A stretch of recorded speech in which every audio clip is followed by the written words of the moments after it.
So as the curtain closes on another season in League One, with Wednesday finishing it with their remarkable playoff comeback and win, sealing that last promotion spot, I thought it might be a time to just have a look back at one or two players who's caught my eye in League One this season.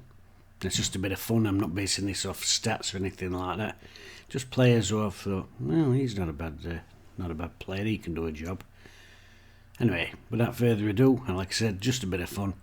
These are the players who've caught me eye in League One this season. And I have stuck a couple of ours in there and all. Plymouth Argyle's Michael Cooper. Really good goalkeeper. Impressed me every time I've seen him play. Unfortunately, he did get injured against Wednesday, funnily enough, at Aylesbury early in this season. Went up for a cross. Josh Windass went up for header. When he came down, landed funny on that leg and was ruled out. However, before that, and last season, really impressed me. 23-year-old, massive future ahead of him. Brave in the box, comes for crosses. Massive thing with young keepers being scared of coming for crosses, but he comes for them. Great shot stopper and reflexes and good with kicking. And I think it's really good news that Plymouth got promoted, because I genuinely think they'd have a job keeping hold of him if they'd not gone up under contract till 2025. And I won't be surprised at all to see him playing Premier League football in the next couple of years. Wednesday's own Liam Palmer. Yeah, I've put one of ours in. Of course I'm going to put one of ours in. Liam Palmer's had his best ever season for the club. He's nearly tripled his goal tally that he's had for the entire rest of his career in one season. Wednesday, a huge outlet with bombarding runs down right hand side. Chipped in with goals. He's also played left back, centre back and centre midfield. Versatility all over that park, and he's done an excellent job in all of them. It's not just been a case that he's going to have to play there and it probably weakens team. Wherever he's played, he's been equally good. Best season, player of the year for Wednesday, unquestionably. My player of the year, and an absolute shoe-in for that right back spot. Really like Ronnie Edwards. Not massive for the centre half, but a really good ball playing centre half. And what's impressed me about him, he's only 20 years old. He plays like an older player. He plays like he's got 10-15 years already under his belt. Seems to get into the right areas. He's good in there for the lad who's not massive at centre half. Like I said, uses the ball well, tackles cleanly, and he's not afraid to do little ugly bits to game. Huge player for them. I think Peterborough have been hoping to get promoted to keep hold of him. Apparently, somebody were telling me they turned down nearly £8 million at Christmas time, so be a tough time for Peterborough this summer trying to stave off bids for him. Terrific centre half though, and he's the first centre half in my team at year. Santos at Bolton. I could have tossed a coin. There's 3 or 4 centre halves that's really impressed me this year. Anderson at Barnsley's another one. But I like this kid because he's a big unit. He looks to me like a proper old-fashioned centre half. Gets a foot in, very strong. I did see him make one absolutely suicidal back pass earlier in the season, but all defenders have got a mistake in him. But I like him. Big, strong, powerful centre half. And it's kind of player that I'd like to see us have back there. Left backs, there's been a few, but what I'm trying to do here as well, I'm picking players who actually play for that club. There's been some terrific loan signings in this division this season. The young lad, the winger for Charlton's really impressed me. Another left back actually, Ogbetter, he really impressed me as well. But I've gone for Leif Davis of Ipswich. Absolutely fantastic left foot, one of the best crosses at ball in division. 14 assists from left back, albeit Ipswich an absolute gung-ho attacking team, especially after Christmas.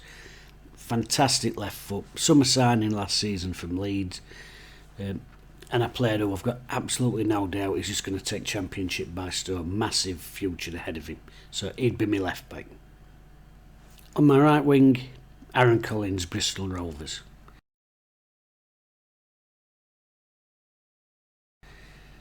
Signed from Forest Green, and I'll tell you what, I'll bet Forest Green wish they could have kept hold of him with the struggle they had for goals this season. Lovely player, can play anywhere across the front line, and he has played all across the front line for Bristol this year. He's played on left, he's played at centre forward, he's played at all, he's played on right wing. I'm playing him on right wing in my team because I've got some players to squeeze in there. 16 goals, 12 assists. He's got a lovely old-fashioned look about him as well. I could easily see him in end of an Agatha Christie's Poirot when they're all stood about and some sat on settee. There's always one spiv lent on fireplace having a cigar or a cheroot, isn't there? Boyfriend of one of the women who's about to get sent down by Belgian detective. He's got that sort of look about him. I quite like that. Good player, goals record, sets things up, and he's got the ability to beat a man as well. Cracking signing for Rovers, and they gain very much for Forest Green's loss.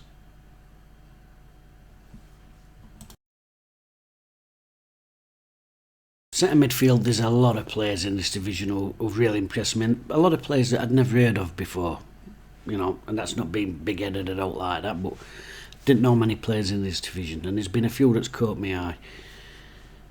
I like the lad Broom that plays for Accrington Stanley. I really like him as a player, but I think he was at Plymouth last season on loan. But one who's really caught my eye, a real busy bastard, Cameron Brannigan. Can get a foot in, wins an header.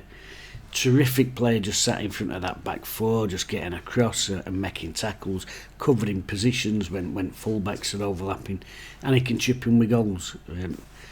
I think they signed him from Liverpool under-21s 3 or 4 years ago. Really good player, and like I said, there are gems down here that can be mined out, and he's a player that's really impressed me every time I've seen him play, Brannigan. So, not the biggest name, but as I said, my team here, it's not just about pulling biggest names out or basing it all on stats. Just what I've seen and players who've impressed me and caught the eye. So Cameron Brannigan would be in there in my central midfield. Alongside him, a player that I really, really rate, and that's Luke O'Connell that plays for Barnsley.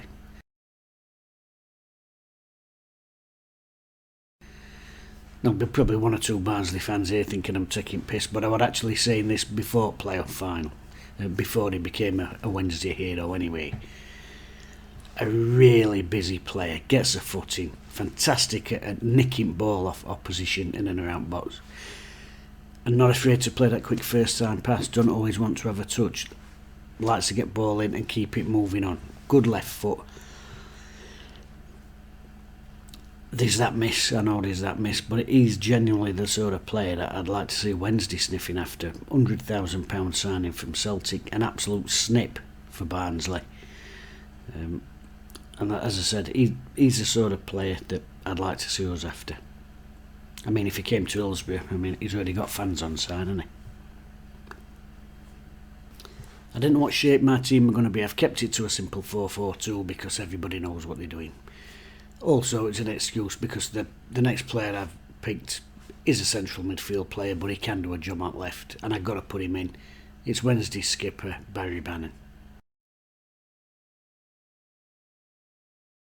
A lot of people get frustrated, not Wednesday fans, but mainly fans of other clubs, that every time Wednesday's on telly, Sky just completely dominate the talk with Barry Bannon. But there's a reason for that. For this level of football, he's an absolutely sensational footballer. More key passes than anybody else in division. Right up there with the assists. He's chipped in with goals this season. And he's got his team over the line at Wembley. Terrific player who genuinely could have been playing at a higher level.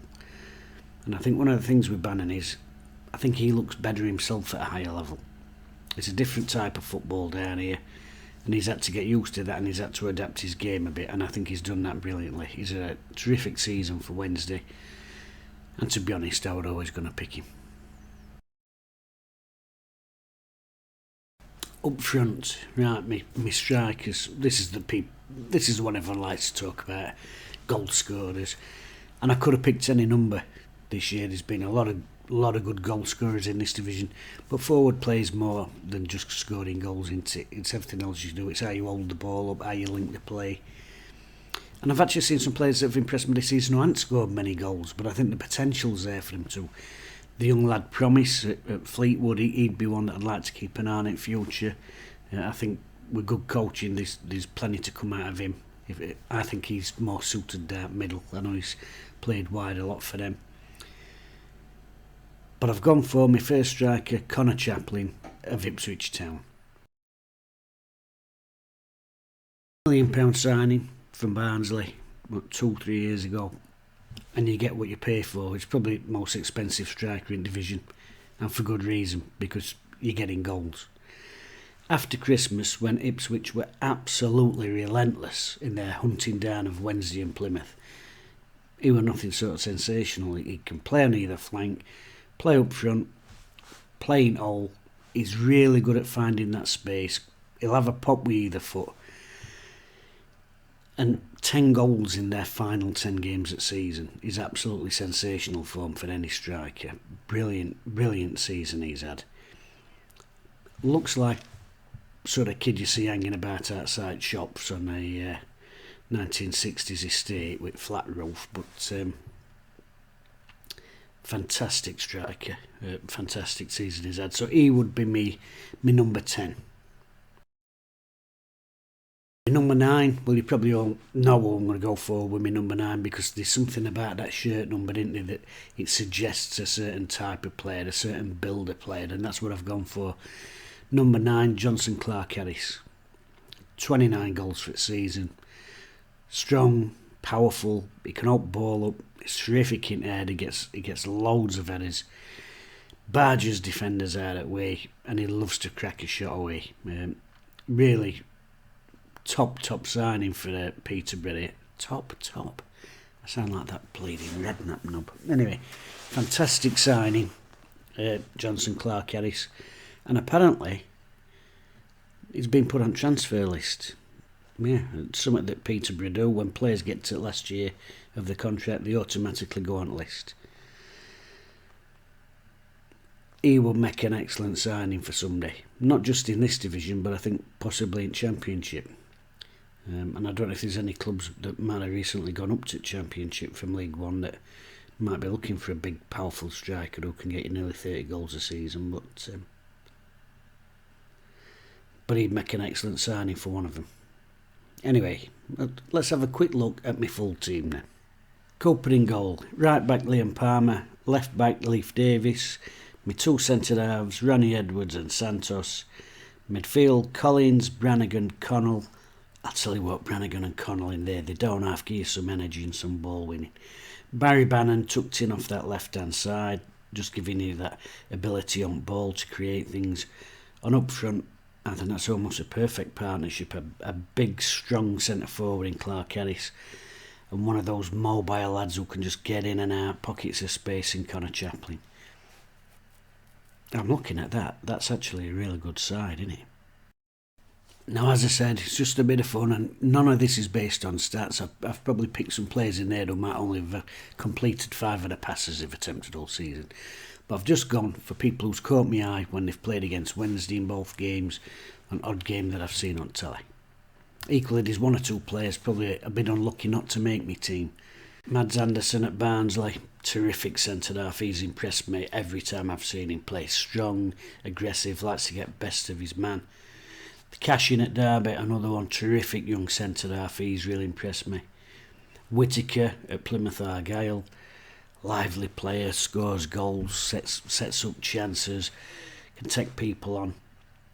Evans at Ipswich, maybe not an household name, but really keeps ball moving all the time, helps to control tempo at game for them.